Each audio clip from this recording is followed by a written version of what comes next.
அன்புக்குரிய நண்பர்களே, அனைவர்களுக்கும் வணக்கம். நீண்ட காலத்துக்கு பிறகு ஒரு வீடியோவில் உங்களை சந்திக்கிறதுல மிக்க மகிழ்ச்சி. இன்று நான் எடுத்துக்கொண்ட இந்த காணொளி காரணம் இருக்குது.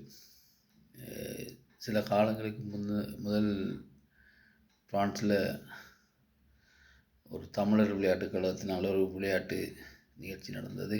அந்த நிகழ்ச்சியில் புத்தக கண்காட்சி, தமிழர்களுடைய உணவு, தமிழர்களுடைய விளையாட்டு பாரம்பரியம், அப்படி எல்லாம் நடந்துன்னு கேட்கல. அங்கே எனது மதிப்புக்குரிய எனது சகோதரன், ஒரு புத்தக பிரியன், ஏனோ தெரியாத அந்த மனிதன் மீது எனக்கு ஒரு அளவில்லாத அன்பு. லண்டன்லேருந்து வந்த பசீரண்ணா அந்த புத்தக காட்சியை அங்கே நடத்தியிருந்தார். அவருக்கு உதவி செய்கிற நோக்கத்தோடு, பெரிய உதவி செய்யலை, ஆனால் உதவி செய்கிற நோக்கத்தோடு நான் அங்கே போயிருந்தேன். நான் அப்போ எனக்கு ஒரு புத்தகத்தை எனக்கு அன்பளிப்பாக தந்திருந்தார். அவர் எப்போவுமே பரிசுக்கு வரும்பொழுது, இங்கே புத்தக கண்காட்சி நடக்கும்பொழுது நான் போகிறது வழக்கம். அப்படி போகும்போது அவரும் காசை ஒன்றும் வேண்டாமல் ஏதாவது ஒரு புத்தகத்தை எனக்கு தந்துட்டு போயிடுவார். அதுவும் என்ன கொடுமை என்றால், அவர் எப்படி என்ற ரசனையை புரிஞ்சு கொள்கிறாரோ இன்னும் தெரியாது. அவர் தரும் புத்தகங்கள் எல்லாம் விஜயகாந்தன் அவர்கள் எழுதின புத்தகங்களாக தான் இருக்கும். இந்த முறை தந்தது விஜயகாந்தன் அவர்களே சொல்லிய தன் எழுதின நாவல்களிலேயே தனக்கு பிடித்த நாவல், சிறந்த நாவல் அப்படி என்று சொன்ன ஒரு புத்தகம்தான்.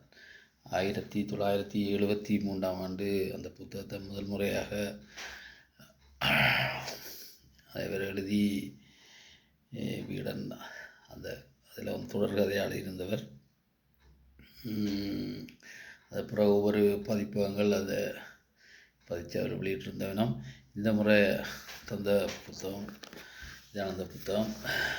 இந்த முறை அதை பதிவிட்டதை பார்த்துருக்கேன்.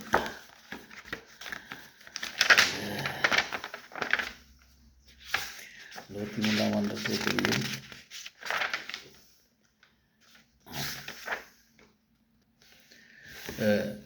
காலச்சுவடு என்ற புத்தக பதிப்பாளர்கள் அதை வெளியிட்டிருக்கார்கள்.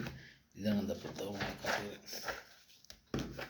நன்றி. இந்த வீடியோ வச்சிலோட எனது சகோதரன் பார்த்திருந்தால் நன்றி. பசீரண்ணா நன்றி. ஒரு மனிதன், ஒரு வீடு, ஒரு உலகம். இது சாதாரண ஒரு நாவலன்று கடந்து முடியாது. இதில் நாவலில் நிறைய பாத்திரங்கள் இருக்கிறது. இந்த நாவலில் நிறைய சிறப்பு இருந்தாலும், இந்த நாவலில் வில்லன் என்ற ஒரு கேரக்டரே இல்லை. அப்படி என்ற ஒரு மகிழ்ச்சியான ஒரு நாவல். அது மட்டும் கூட இல்லை, இந்த நாவலில் காதல், காமம் அப்படி என்று சொல்கிறவைகள் கூட இல்லை என்ற அளவுக்கு இந்த நாவலை எழுதியிருப்பார். ஒவ்வொரு மனிதருக்குள்ளேயும் எனக்கு தெரிஞ்ச அளவில் எல்லாருக்கையும் எல்லாம் இருக்கும். நல்ல பழக்கம், கெட்ட பழக்கம், காதல், காமம், கொடூரம் எல்லாம் இருக்கும். இந்த நாவலில் விஜயகாந்தன் எப்படி இந்த புத்தகத்தை எப்படி எழுதினார், எப்படி எல்லாம் அதில் வாழ்ந்தால் நீங்களும் ஒரு 1க்கு 4 முறை வாசிங்கோ. நான் 2-3 முறை என்னோட சொல்லலை, 4 முறை வாசிங்கோ. ஒவ்வொரு முறை வாசிக்கையும் இந்த புத்தகம் ஏதோ ஒரு விதமான எங்களுக்கு ஒரு பாத்திரங்கள் மீதும் ஒரு காதல் கொள்ள வைக்கும். அந்த வழியில் கதைக்குள்ளே போகிறேன் என்றால், அந்த நாவல் துவக்கத்தில் கென்றி என்ற ஒரு பாத்திரம், அவர்தான் சாதாரணமாக துவக்கத்திலேருந்து கடைசி வரைக்கும் அப்படி வாழ்ந்து போட்டு போகிறது. அதனால் நாங்கள் அந்த நாவலில் கென்றி என்ற ஒரு பாத்திரத்தை கதாநாயகனாகவே எடுத்துக்கொண்டு பயணித்தாலும், அதில் வார துரைக்கண்ணு, தேவராஜ், பாப்பா அப்படின்னு சொல்லி எல்லா பாத்திரங்களும் அப்படி எல்லாருமே கதாநாயகர்கள். நான் படித்ததில் ஊறினபடியாக சொல்லிக்கொள்கிறேன். இந்த புத்தகத்தில் கதாநாயகனுக்கு சத்தியமாக இல்லை, அதே மாதிரி வில்லன்ன்றதும் இல்லை. உயிரோட்டமுள்ள மாதிரி எல்லாரும் தாங்கள் ஏதோ ஒரு கட்டத்தில் வாழ நினைத்த மாதிரி தான் இந்த புத்தகம் அமைஞ்சிருக்கு. ஒரு நிலம். சரி, இந்த கென்றி என்ற மனிதன் ஒரு வேறு ஊரில் இருந்து ஒரு கிராமத்துக்கு வரார். வரும்பொழுது நகரப்புறத்தில் வாழ்ந்த மனிதன் கிராமப்புறத்தை நோக்கி நகர்ந்து கிராமப்புறத்தில் வாழ்ந்த அல்லது அங்கே வாழ்ந்த மனிதர்கள் அங்கே இதே அப்படி அதை தான் அந்த கதையை கொண்டு போகுது. கதையை அந்த பவா செல்லத்துரேஸ்வர் அவர்கள் மாதிரி என்னால் சொல்ல முடியாது. இருந்தாலும் தாக்கப்பட்ட 2-3 விடயங்கள் அதில் நான் சொல்லிக்கொண்டு விரும்புகிறேன். அந்த கதையில் ஒரு கட்டம் இருக்குது. கென்றியின் அப்பா பலப்பப்பாவுக்கு பேர் பப்பா. அவர் தன் மகன் சாகிற தருவாயில் சொல்கிறார், மகனே நான் ஊரை விட்டு ஓடி வந்துட்டேன். ஓடி வந்ததுக்கு ஒரு காரணம் இருக்குது. நான் ஊரை விட்டு ஓடிய வரைக்கில் எனக்கு நிறைய காணி பூமி, நிறைய சொந்தங்கள், அன்பானவர்கள் எல்லாத்தையும் விட்டு போட்டு ஓடி வந்தேன். நான் அந்த ஓடி வந்ததுக்கு காரணத்தை கதையோட கதையாக நிறைய சொல்லிக்கலாம், அதையும் ஒரு கதையாக சொல்லிடுறார். அதில் என்னென்றால் ஒரு அழகான மனைவி கிண்டின்ற பப்பாவுக்கு ஆச்சாரமான குடும்பத்தில் வளர்ந்த அந்த மனிதன் இல்லை, அந்த ஊர் ஒரு கிராமம் மாதிரி ஊர். அந்த கிராமத்தில் எங்களுக்கே தெரியும், பழைய ஊர்களில் ஒவ்வொருத்தர் தொழில் செய்கிறாக்களுக்கு சாதி சமயம் வச்சு நீ அங்கே வரக்கூடாது இங்கே வரக்கூடாது என்று சட்டம் போட்டு வாழ்ந்த காலத்தில் இது நடந்தது. அவர் என்னென்னா திண்ணையில் படுக்கிற வீட்டு கொட்டைக்கு வெளியில் படுக்கிற ஒரு மனிதன் ஏதோ ஒரு சம்பவத்தில் இவர்கிட்ட மனைவியை கூட்டிக் கொண்டு தப்பான முறையில் வீட்டை விட்டு வெளியேறிடுவான். இந்த கதையிலே அந்த பிறகு அதை எப்போவுமே சொல்ல இல்லை, கூட்டிக் கொண்டு போயிடுவான். அப்போ அந்த கென்றியின் வளர்ப்பு அப்போ அதை கண்ணால் பார்த்துட்டு கத்தி எடுத்து கொண்டு போய் வெட்டுவோமோ அப்படின்னு யோசிக்கிறார். அல்லது குரல் கொடுத்தால் நிறைய தோம்புகள் உறவுகள் எல்லாம் அவனை அடித்து கொண்டுடு அப்படி போயிடும். எத்தனையோ வழிமுறைகள் இருக்குது.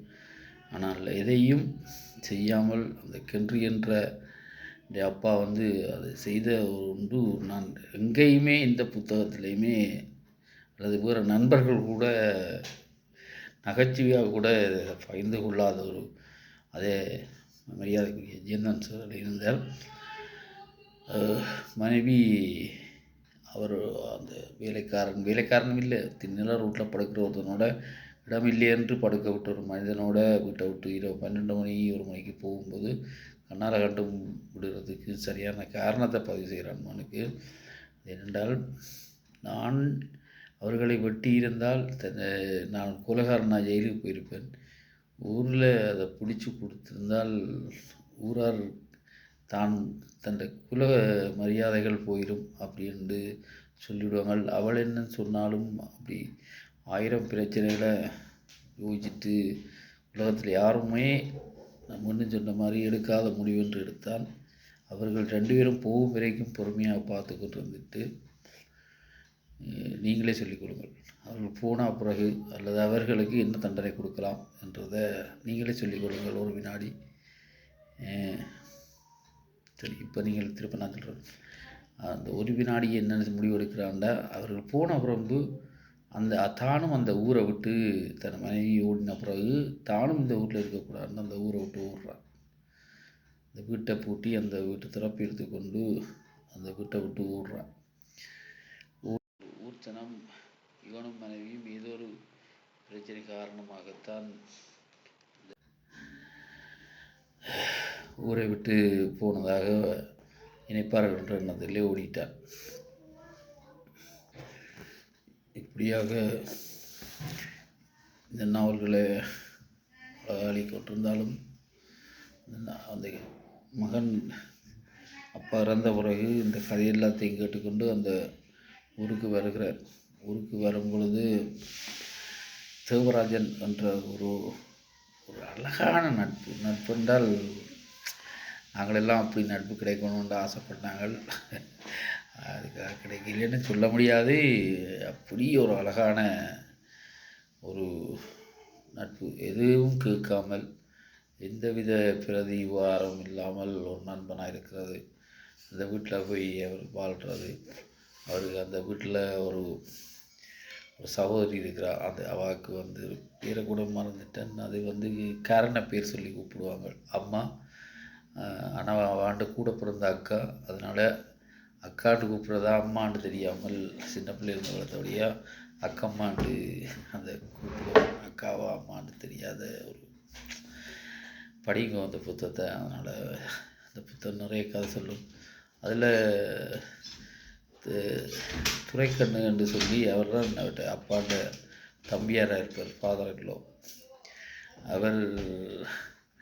அவர்கிட்ட கேரக்டர் இந்த கதையில் ஒரு வில்லன் மாதிரி பார்த்து கொண்டிருந்தால் கூட அதையும் தாண்டி அவ்வளோ சிறப்பாக தான் இருக்கும். முடிந்தால் படியுங்கள். நிறைய சொல்ல விருப்பம். படியுங்கள். முடிந்தால் ஒரு மனிதன், ஒரு வீடு, ஒரு உலகம். நன்றி.